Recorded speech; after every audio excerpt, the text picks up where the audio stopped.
Hey you guys, Brandy Brown with LuLaRoe B.MarieBrown. And if you've watched my previous videos, you know I do a lot of them in the car. Today I'm on a commute over to my son's track meet, and so I'm wearing a dark navy long Irma that I love. I have it paired with some jeans and some sneakers, so it's super cute. And I wanted to update you with where I'm at in my journey. I had a breakdown. It's a significant underestimation when people tell you that it's an emotional roller coaster. So let me tell you where I'm at. I signed with my sponsor on April 21st, and today is May 3rd. So I've been in the queue for a couple of weeks. I know we've talked about different financing strategies for this upfront initial cost for LuLaRoe, and I ended up taking out a loan. That's just what made sense for my family. And so that loan came through, and it's been sitting in my bank, and I look at my account, and I'm kind of, it's just hard. It's just hard having the money in there and then waiting still.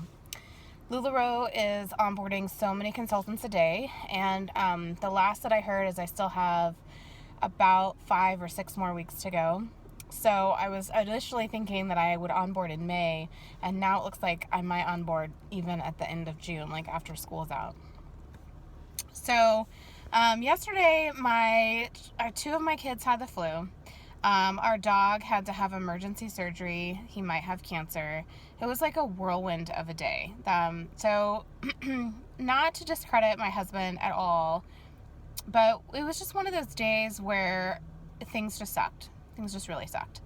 So I had all but convinced myself to not do LuLaRoe. I just decided that it wasn't for me, that I didn't like not managing my inventory. There's been a lot of negative press around LuLaRoe, and that's been hard to absorb. Like people wanting to sue LuLaRoe and like ban sales from states, to the quality of the items, to them not all being made in the United States. Like it's just been, they've definitely been under the heat. So that wears on you because you're new and you're in the queue, and you have other consultants that are trying to run their business, but it's like a scary thing. So I had all but decided that I was not going to go with it, and true story, I even looked at Agnes and Dora. I was like, the startup cost is much lower. That's easier for me to kind of bite into. I could control my inventory. It's not as saturated. It doesn't have as many people signing up. So personally, I know in my other video I shared, I ordered some leggings, and I literally did a comparison of LuLaRoe to Agnes and Dora. So, I shared this openly with my husband, who just bit the bait, and again, without his intention, he was like, okay, well then don't do it. Let's just take the money, meaning the money that I had in the loan, and basically consolidate debt. Like, let's just pay things down. And that's a totally normal perspective from his point of view. Like, I get it. So don't hate on him. He didn't do it on purpose. But it's like there was an itch on my back, but at the same time, like I couldn't not pull the trigger, but I couldn't pull the trigger, and I'm not a person that just likes waiting. I don't like that game. So I went to dinner with my friend Julia, who I call my soul sister, and she's local to the Valley as well. She is an entrepreneur herself. She is a designer and a nail tech, and she has her own business. And I was just sharing fears and concerns and my just brain space, for lack of a better word, of where I was at. And this was also the first time that I'd ever talked to her about doing LuLaRoe. So I was like bringing her up to speed on like, oh, I already got a loan and blah, blah, blah. So one of the first things that she tells me is her husband, who is a police officer, one of the wives of another officer, does LuLaRoe and loves it. And so I felt like, oh, that's a really good sign. Like, this is like the world, this is karma telling me it's going to be okay. So we had a really good conversation about that, and I'm hoping to have like an informal introduction just so I can have another person that's local helping me out. So then the other thing that happened was she knows my strengths and definitely my weaknesses. And she said, Brandy, I think you have the personality for it. I think you're smart enough. Even when you're really scared about doing things like buying a house, getting married, having a baby, all of that, like, you always make a really good choice. So the fact that you are still thinking about it means you've researched it a lot, which is true, and that you've kind of planned out where the weaknesses are going to be, and you're going to do great at it. And although it was really complimentary, but what really hit home was, she said, when I was in beauty school, they gave some statistic that the average nail techs per area in an average city is about 80. Now, that's 80 physical spaces, like 80 businesses. That is not 80 people, period. That's got to be multiplied by at least 4, because that's just the physical addresses. And inside of those buildings, that there are multiple nail techs renting out spaces. So my point with this is that we're being really conservative, even with the number estimations.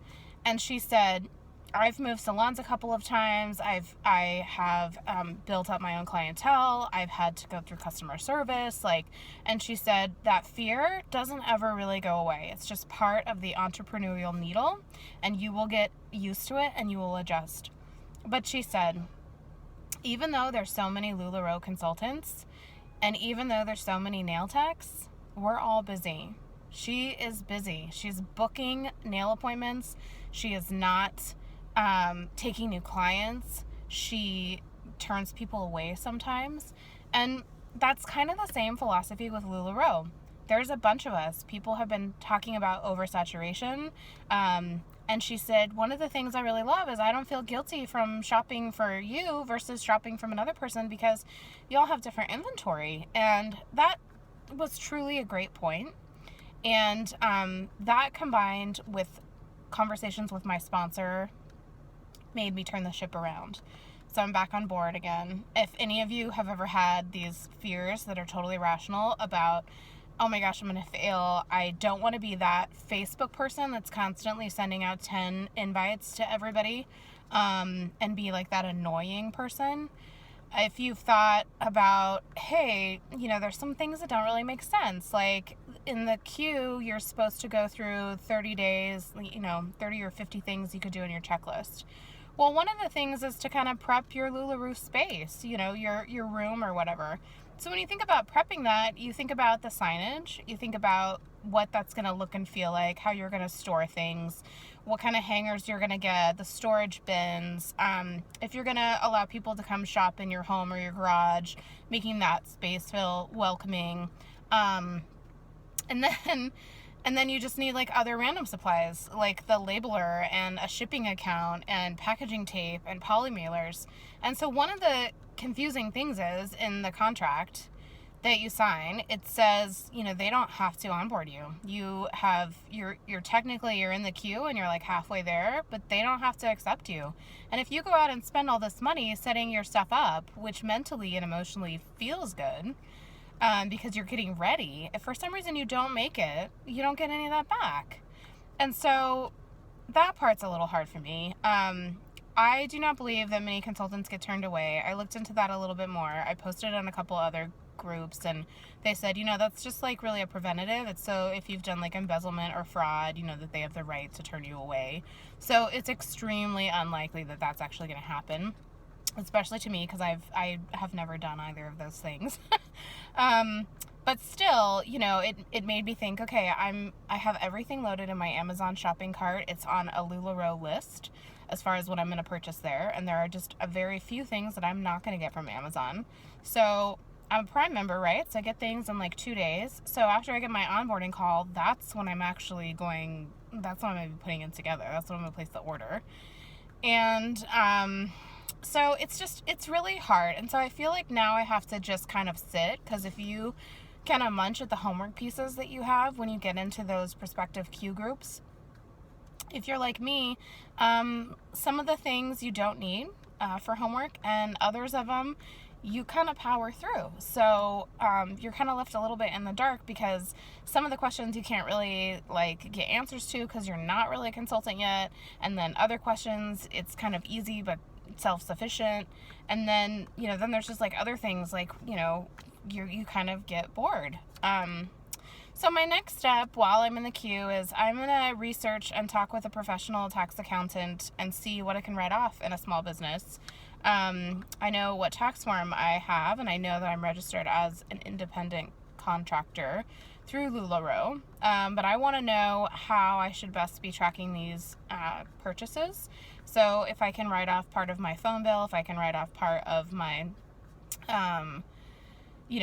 like startup costs. I don't know if that can be written off, but I read somewhere, and I don't know if it's different from each state, but I read somewhere that startup costs for small businesses, you can write up to $5,000 off. And so that right there is my inventory purchase.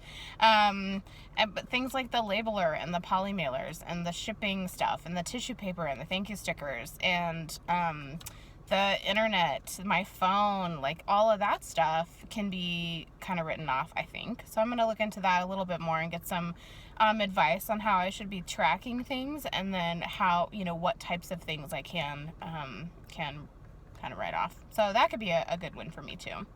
So that's where I'm at. Shout outs if you can identify, if you want to give me some words of encouragement, I would really appreciate those. If you are also in kind of this April 2017 QB waiting period, feel free to join me. I've created a little Facebook group, just like prospective QBs for April, when we're all kind of onboarding at the same time.